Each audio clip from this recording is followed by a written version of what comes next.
শুরুতে আমরা যে খবরে নজর রাখবো যে ইডি মমতার বিরুদ্ধে যে অভিযোগগুলো করেছে, যে অভিযোগের আবেদন নিয়ে আদালতের দ্বারস্থ হয়েছে হাইকোর্ট থেকে সুপ্রিম কোর্ট। লাগাতার ইডি জানিয়ে যাচ্ছে একের পর এক অভিযোগ এবং ভয়ঙ্কর ভয়ঙ্কর সব অভিযোগ সামনে আসছে কিভাবে তদন্তে বাধা দেওয়া হয়েছে। মুখ্যমন্ত্রীর বিরুদ্ধে ইডির অভিযোগ, হাইকোর্টের শুনানিতে বিশৃঙ্খলা তৃণমূলের মদতেই ভেস্তে গিয়েছিল হাইকোর্টের শুনানি। সুপ্রিম কোর্টে জানিয়েছে ইডি, হোয়াটসঅ্যাপে নির্দেশ দেওয়া হয় জমায়েতের। আদালত কক্ষে জমায়েতের নির্দেশ তৃণমূলের, সুপ্রিম কোর্টে বিস্ফোরক তথ্য তুলে ধরে ইডি। আমাদের সঙ্গে সৈকত রয়েছে, চলে যাবো সরাসরি সৈকতের কাছে। সৈকত, ঠিক কি অভিযোগ করছে ইডি?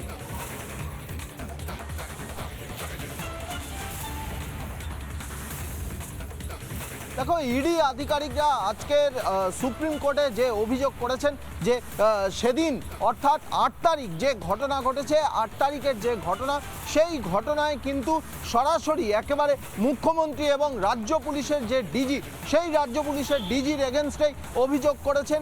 অভিযোগপত্রে রাজ্য পুলিশের ডিজি এবং মুখ্যমন্ত্রীর নাম রয়েছে এমনই জানা যাচ্ছে।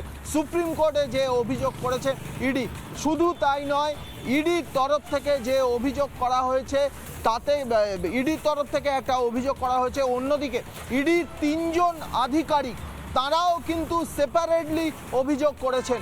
মূলত ইডি যেটা অভিযোগ করেছিল যে ইডির অ্যাসিস্ট্যান্ট ডিরেক্টর পদমর্যাদার আধিকারিক প্রশান্ত চান্দিলা, সেই প্রশান্ত চান্দিলার কাছ থেকেই এই সবুজ রঙের ফাইল ছিনিয়ে নেন মুখ্যমন্ত্রী।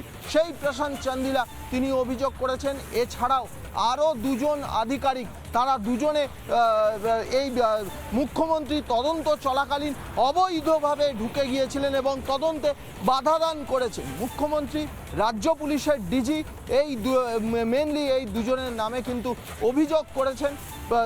ইডির তরফ থেকে অভিযোগ করা হয়েছে, ইডির তরফ থেকে মামলা দায়ের করা হয়েছে। অন্যদিকে ইডির 3 জন আধিকারিক সেপারেটলি তারাও মামলা দায়ের করেছেন এবং ইডির তরফ থেকে যে মামলা দায়ের করা হয়েছে তাতে বলা হয়েছে যে 4টে যে এফআইআর হয়েছে সেই এফআইআরগুলো হস্তান্তর করার কথা বলা হয়েছে।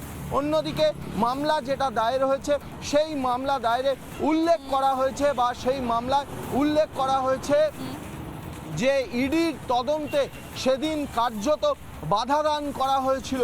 এই বাধাদানের ক্ষেত্রে মুখ্যমন্ত্রী এবং রাজ্য পুলিশের ডিজি তাদের নাম উল্লেখ করে সুপ্রিম কোর্টে মামলা দায়ের করা হয়েছে বা অভিযোগ করা হয়েছে।